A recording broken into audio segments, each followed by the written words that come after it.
A gente começa mais uma edição do programa Utilidade Pública. Uma excelente semana para vocês. Já sabe, a gente continua nessa nova temporada, todas as segundas, falando sobre comportamento, aqui com Patrícia Pinatti, nossa psicóloga e psicanalista, e hoje nossa convidada, que é a Lorena, que é fono, e que vai estar explicando aqui pra gente aqueles problemas da dificuldade da fala ainda na criança, com quantos meses o bebezinho já deve começar a brincar com sons, a partir de quantos anos, ou a partir de quantos meses, ele já deve estar completando aí as primeiras palavras. Muito obrigada por ter aceito o convite, Lorena. Obrigada pelo convite. Então, a fase do balbucio, ela começa a partir mais ou menos dos 9 meses, 10 meses, depende muito, em torno de 1 ano de idade. Que não é, né, Patrícia? Aquela palavra completa ainda, né? Sim, né? Aquele pá, pá, pá, pá, né? A vocalização. É isso? Começa a brincar com os sons,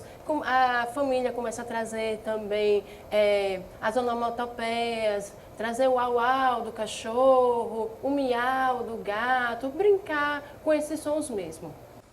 E aí, em torno desses 18 meses, é isso? Não, 18 meses é o período crítico. Então, se a criança não vem falando esse mamãe, água, palavras soltas, às vezes já começa a inserir 2 palavras. Então, neném comer, neném gogó. 1 ano e meio, então, já para a gente reforçar para quem está em casa, seria o ponto de avaliação que a gente poderia utilizar aqui para esclarecer. Quem tem criança em casa, às vezes fica sem saber, fica sem esse parâmetro, né? Então, com 1 ano e meio, a criança já deve estar aí juntando essas 2 palavrinhas, ou pelo menos falando já palavras soltas. 1 ano e meio já é um período mais crítico. Então, quando ela não fala nada, nem mamãe, papai, vovó, alguns pedidos como água, as comidinhas, já se deve ficar em alerta, os pais devem ficar atentos a essa criança. Por quê? Porque já não é mais um período normal de que ela não venha estar falando. O que pode estar acontecendo? Então, assim, desde o período que ela nasce, existe uma interação, né, com essa família, com essa criança. Então, a mãe, ela faz um papel principal, tanto de satisfazer as questões biológicas, de choro, em relação à irritação, em relação a satisfazer as questões alimentares, ela também vai ter um conforto psíquico. Então, a mãe tem que dar a essa criança um toque, tem que fazer uma relação afetiva com ela.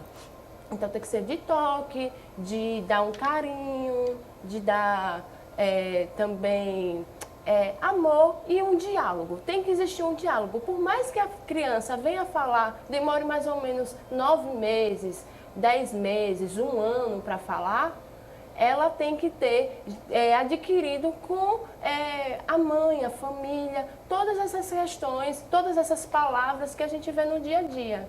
Então, mesmo que ela ainda não esteja passando por essa fase da vocalização, como o Patrícia trouxe aqui, ou brincando com os sons, Lorena, como você trouxe, ela, independentemente dela estar expressando isso, ela já precisa estar absorvendo com esse comportamento familiar, com essa interação familiar. Isso, porque para a gente falar, a gente precisa ter conteúdo para se falar.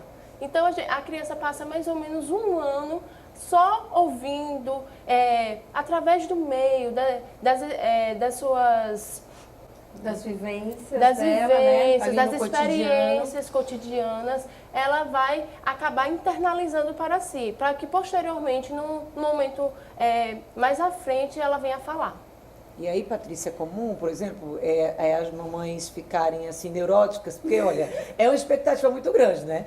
Ou a mãe, ou o pai, né? Hoje em dia há uma divisão nessas tarefas e a expectativa é grande. Vai falar papá, vai falar mamãe primeiro, né? Às vezes a mãe faz, meu Deus, eu fico essa criança o tempo inteiro falou papai ou vice-versa, o pai fica e o nenenzinho fala mamãe, e a expectativa de começar a expressar esses sons Você tem recebido muito, você Sim, vivencia muito E isso é no consultório? interessante que às vezes os pais até ficam competindo, assim, né? Fica no bebê e fica mamãe, mamãe, mamãe, e o pai, papai, né?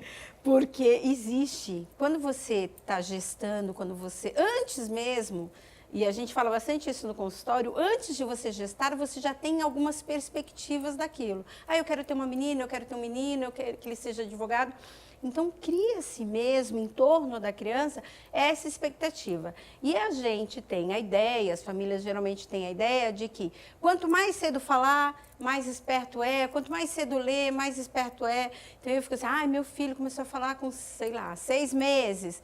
A gente não precisa encarar isso como um processo de anormalidade ou normalidade. O que acho que a Lorena estava falando também é a questão do estímulo. Os pais, principalmente a mãe, que geralmente amamenta, é o primeiro contato que a criança tem com o universo externo. E esse estímulo que ela vai responder, que ela vai estar, na verdade, recebendo, é o estímulo, geralmente, que ela vai responder. Então, a mãe fica ali, troca a criança e conversa com ela. O pai também é muito importante. A gente sempre vem falando que é muito importante que os pais também participem muito, façam parte, mesmo assim como o universo feminino, o universo materno.